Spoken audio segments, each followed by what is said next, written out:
is Camilla, and you're listening to The Cat's Whisker, a time machine for all those who love rock and roll and want to know everything about it. People, stories, and the music that changed the world. In a few words, it doesn't matter whether you've lived through those years or, just like me, you've always wondered what it was like. I have loads of stories to tell and great music to play. So, let's roll! Hello everyone, welcome back to The Cat's Whisker. This is Camilla and I am very happy to be talking about something really interesting today. Or well, should I say someone really interesting? Yes, because today's episode is all about Helen Shapiro, an amazing singer that became famous when she was only 14 in the pre-Beatles era, and sadly today is hugely forgotten. But not for long, because now we're going to talk about her and I will tell you why I think we should definitely remember her for her talent, her personality, and her story. A few years before the war, a family of Russian Jewish immigrants moved to England in search of a better life. What they didn't know is that in a few years, a baby born just after the war would embody that dream and become the youngest chart topper in UK history. Helen Kate Shapiro was born on September 28, 1946 in Bethnal Green in the East End of London. She spent her childhood in a council flat in Clapton first and then in Victoria Park in Hackney after the age of 9. Shapiro came from quite a humble background. Her parents were piece workers in a garment factory, and as they couldn't afford a record player, the only way for Shapiro to get closer to music was by playing it. Her household was extremely musical. Her mom used to play the violin, and Helen soon started playing her banjolele and singing with her brother Ron in a skiffle group. Every time this girl got up on stage and started singing, all the people in the room would stop dancing and just look at her, completely amazed. And this is when she realized that's what she was born to do. She was born to be a singer. And while that might be the dream of many little girls, Helen had something that not many people her age had: an unusually beautiful, deep voice. The type of voice that would be amazing on an individual of any age, but especially incredible when it belonged to a young girl. Her school friends used to call her Foghorn. And when she was 10, she started singing with a band called Susie and the Hula Hoops, with her cousin Susan and a very young Mark Bolan, who will go on to found the glam rock band T-Rex in the late 60s.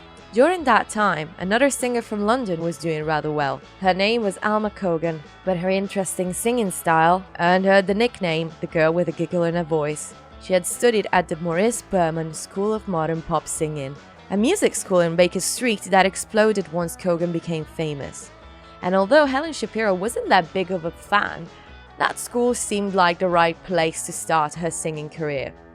Her uncle saw an advert on the newspaper and took her there. I imagine her walking into the building and asking for singing lessons, completely unaware of the fact that in a year she would become one of Britain's biggest music stars. It didn't take long, in fact, before someone at Berman noticed her talent. That someone being John Schroeder, a talent scout and songwriter working for Columbia Records, that after hearing that voice had no choice but to take her to the Abbey Road studios and have her record a demo of the 1926 song Birth of the Blues, and right after that she got offered a record deal. Legend has it that producer Nori Paramore couldn't believe that voice belonged to a girl, let alone to a teenager. So Helen decided to take the matter into her own hands and showed up at his office and started singing St. Louis Blues. Not long after, she recorded her debut single, the beautiful Don't Treat Me Like a Child, written by John Schroeder and Mike Hawker. A song that is emblematic of the new youth and shows off Shapiro's incredible vocal skills.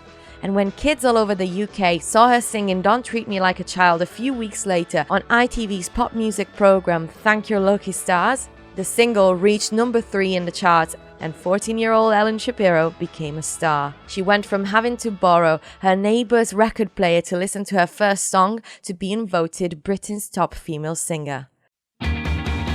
She was still in school and apparently the other girls weren't that impressed by her amazing achievements. No, What they really admired Helen for was the fact that she knew Cliff Richard.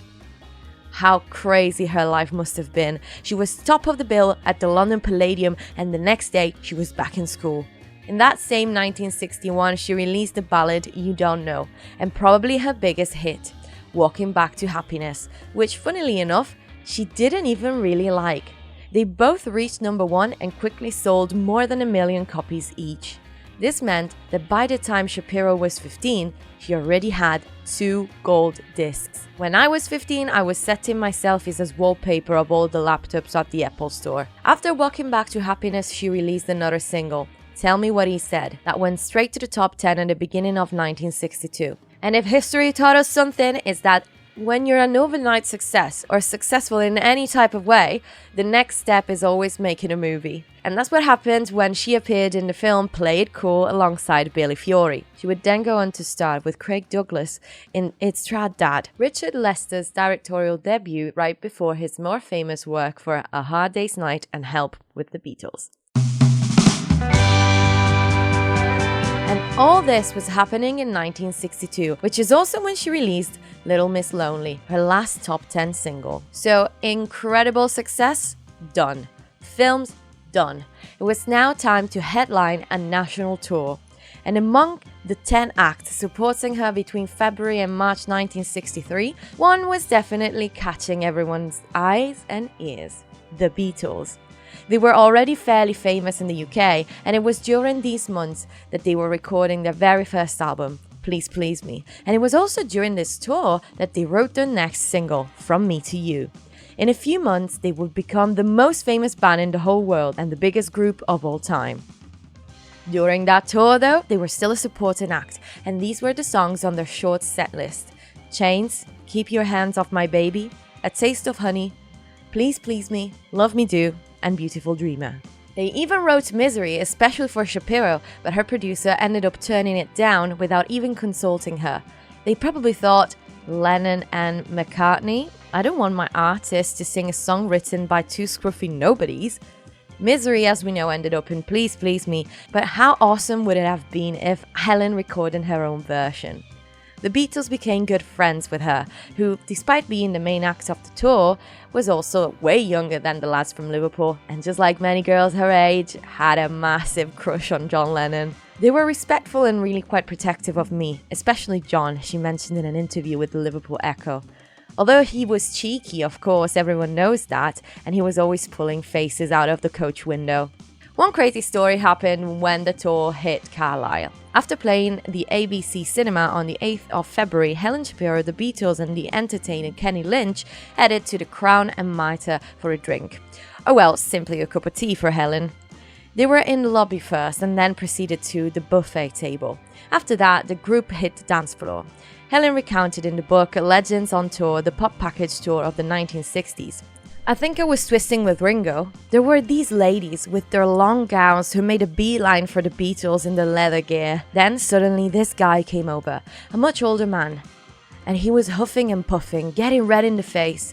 He ordered us to leave. Who invited you? He asked. It was a shame really, because nobody seemed to have a problem with us, apart from that one bloke. And so, yeah, essentially they got kicked out. And the saddest part in all this is that soon after, the Daily Express picked up the story, and that obviously left poor Helen in shock. Especially at that time, when you're 16, you really don't want national newspapers talking about you being kicked out of clubs, accompanied by 4 scruffy musicians. And even after the Beatles made it big, they stayed good friends with her.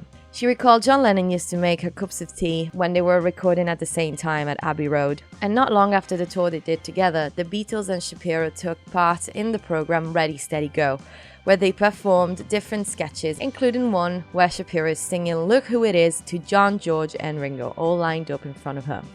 And if you're like me and you were wondering where was Paul during that time, I think he was preparing to judge a contest, which was another little scene that was included in the program, and he was probably preparing for that at that moment. Although I would have loved to have that scene with Helen and all the 4 Beatles. Right after that, she toured in Australia and the Far East, and even flew to the States where she appeared on The Ed Sullivan Show, and also recorded her album Helen in Nashville, which interestingly enough included the first ever recording of the song It's My Party. A few months later, as we know, Leslie Gore recorded and released It's My Party as a single, and it became a massive success. And unfortunately for Helen, when she finally released it as a single 6 months after, everyone thought she was covering Gore's song. The big era of beat music, though, was about to begin. British music was now conquering America and the world, and in the UK, new female singers with more updated looks and music styles like Sandy Shaw, Lulu, Cilla Black and Dusty Springfield started to emerge, leading Helen Shapiro's career to decline at the end of her teenage years. She continued touring in smaller venues and occasionally appeared on TV programs to sing her songs, but she decided to stop touring in 1972.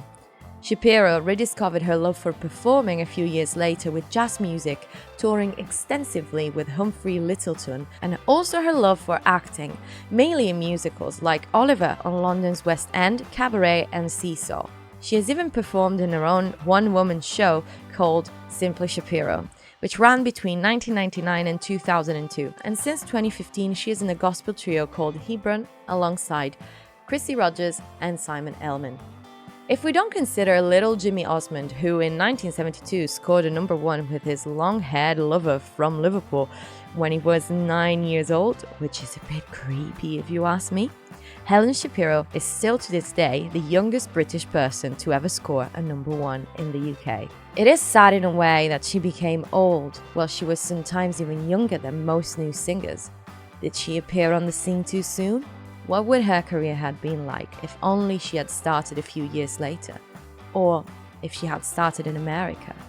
Or if she had made it in America? Or was this maybe some sort of Shirley Temple syndrome? The audience couldn't understand what to do with an immensely talented young girl, equipped with an unusually deep voice that, believe it or not, was growing up, and couldn't clearly be placed in the right demographic for the music industry. She was too young to be old, and yet her style got old within months, unfortunately. And it's really a shame because she got better and better, even if obviously it was amazing seeing a young girl singing so deeply. Her voice was always amazing, as I was saying before, and it's really a shame that she didn't make it in America, because maybe if she did, today we would be remembering her a little bit more. So when you're thinking about all the great singers that we've had here in the UK or in the world in general, please remember little Helen Shapiro. Thank you for listening to this episode. I hope you liked it, and let me know, did you know about her or have you just discovered her? I absolutely love Helen Shapiro, and I think we should be talking a lot more about her. Please follow me on social media. Let me know if you like the podcast. I'm on Instagram as the Cat's Whisker Podcast and on TikTok as the Cat's Whisker. I post a lot of extra content there. And if you want to support me, you can also subscribe to my YouTube channel. That would help me immensely. Thank you. And until then, I'll see you next week. Ciao!